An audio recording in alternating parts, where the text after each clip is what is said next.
Bonsoir et bienvenue dans le MAG. Nous sommes avec Jérôme André, directeur de l'association HF Prévention, Association nationale de lutte contre le virus du sida et les infections sexuellement transmissibles. On va s'intéresser aux comportements à risque. Alors chez les jeunes, malgré les campagnes de prévention, le taux d'utilisation du préservatif ne cesse de diminuer. Aujourd'hui, un tiers des jeunes n'utilisent pas de capote. Comment est-ce qu'on explique un tel phénomène ? Très simple. Très peu de campagnes de prévention, contrairement à ce qu'on peut croire. En réalité, le virus du sida, on en parle essentiellement au 1er décembre, puisque c'est la journée mondiale de lutte contre le sida, et on va en parler essentiellement au moment du SIDAction, puisque le SIDAction, c'est l'organisme qui va collecter, donc c'est un bailleur, qui collecte donc l'argent et la générosité donc des Français, dont HF Prévention d'ailleurs est financé par le SIDAction. En réalité, il y a très peu de campagnes à destination du grand public, puisque l'État considère, et a considéré pendant pas mal d'années, qu'il y avait uniquement des publics qui étaient touchés et qu'on n'avait pas forcément donc besoin de faire une campagne nationale large sur l'utilisation donc du préservatif. Grave erreur, puisque même si effectivement le virus du sida effectivement va se transmettre sur les migrants, les publics qui vont être hommes ayant des relations sexuelles avec d'autres hommes, ou les personnes qui vont être échangistes, multipartenaires ou autres, selon donc les différents facteurs, on se rend compte que les infections sexuellement transmissibles, les hépatites, les gonocoques, les chlamydiés, etc., sont en train d'exploser. Ce qui est inquiétant quand on voit effectivement un tiers, 40% des jeunes qui effectivement n'utilisent pas le préservatif, et moi, on va sur les universités, donc là, c'est des jeunes qui effectivement font des fiestas boum boum, alcool, etc., pour pas dire plus, on se rend bien compte que le préservatif, pour eux, ce n'est absolument pas donc, dans leur culture. Ce qui pose problème, parce qu'en réalité, ils se transmettent plein d'autres choses, y compris le virus du sida. Nous, sur les universités, les centres commerciaux et les cœurs de cité, on a à peu près 1,6% des gens que l'on dépiste qui sont séropositifs. C'est quoi, c'est de l'inconscience, de l'indifférence ?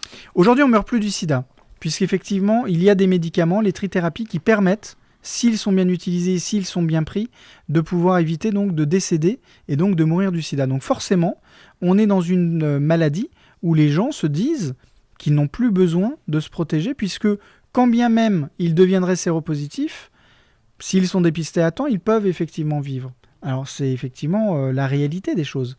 Mais donc l'effet contraire, c'est que ils se disent, souvent on nous dit, de toute façon je ne mets pas le préservatif, je veux être enceinte. Oui, mais enfin bon, voilà. Et puis on leur dit, et puis ils nous disent, de toute façon je ne mets pas de préservatif, je prends la pilule.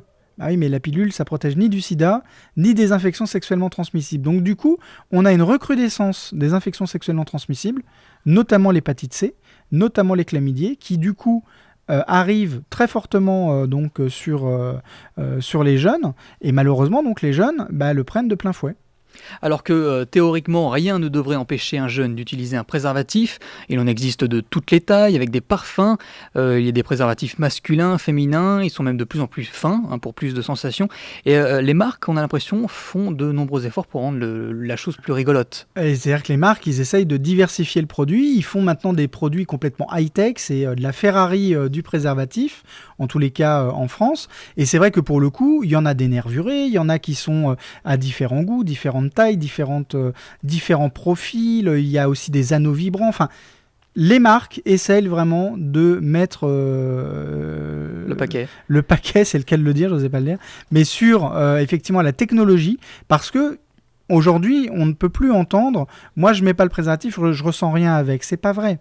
Si vous prenez effectivement un nervuré ou si vous prenez un latex qui est extrêmement fin, vous sentez effectivement la même chose, comme s'il n'y avait pas donc de préservatif. Et l'intérêt du préservatif, c'est que ça protège efficacement. C'est le seul outil aujourd'hui où on sait que l'efficacité pour éviter les contaminations, c'est le préservatif.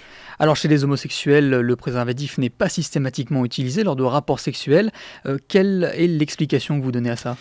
La communauté gay a, pendant de nombreuses années, été assaillie de messages de prévention et l'est encore aujourd'hui. C'est aussi un ras-le-bol d'avoir donc constamment à vous répéter que probablement vous allez donc être un jour ou l'autre séropositif. Le directeur d'une association nationale récemment a annoncé qu'il n'était pas, en réalité, il ne fallait pas s'imaginer comment réduire les risques pour éviter que les gens se contaminent, mais plutôt quand est-ce que, et donc la question était plutôt de savoir quand est-ce que les gays seraient contaminés.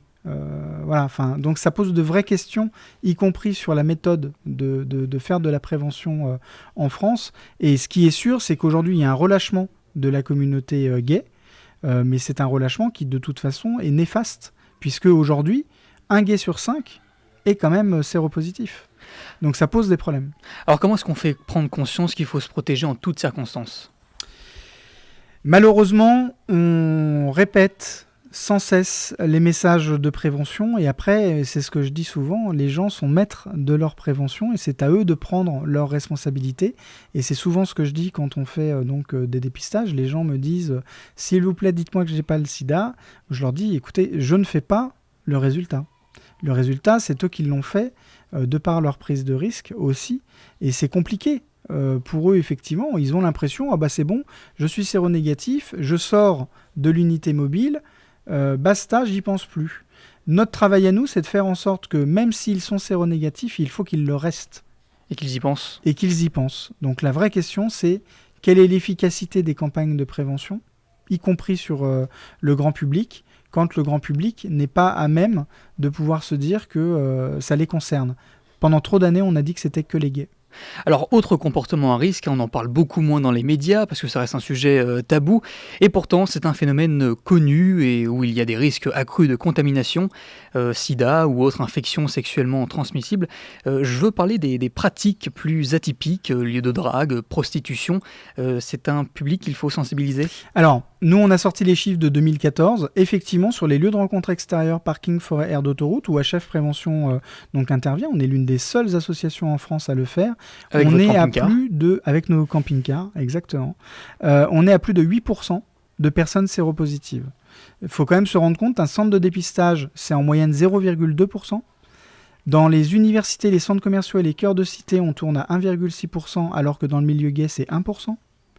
Et là, on est sur les lieux de rencontre à plus de 8%. Donc nous, on a tiré la sonnette d'alarme il y a plusieurs années auprès du ministère. Le ministère a bien entendu l'inquiétude. Et pour le coup, ils mettent en l'occurrence les moyens pour que sur ces lieux de rencontre extérieurs, qui sont principalement des pères de famille hétérosexuels mariés, mais ayant de la consommation entre hommes, il est important qu'ils comprennent que même s'ils sont hétérosexuels pères de famille mariés, ils doivent se protéger avec d'autres hommes. C'est la fin du MAG. Merci Jérôme André. Je le rappelle, vous êtes directeur de l'association HF Prévention, Association nationale de lutte contre le virus du sida et les infections sexuellement transmissibles. Pour en savoir plus sur cette association et ses actions, un site internet hf-prévention.com. Vous pouvez retrouver le MAG en podcast sur notre site www.radiosensation.fr. Excellente soirée sur Sensation.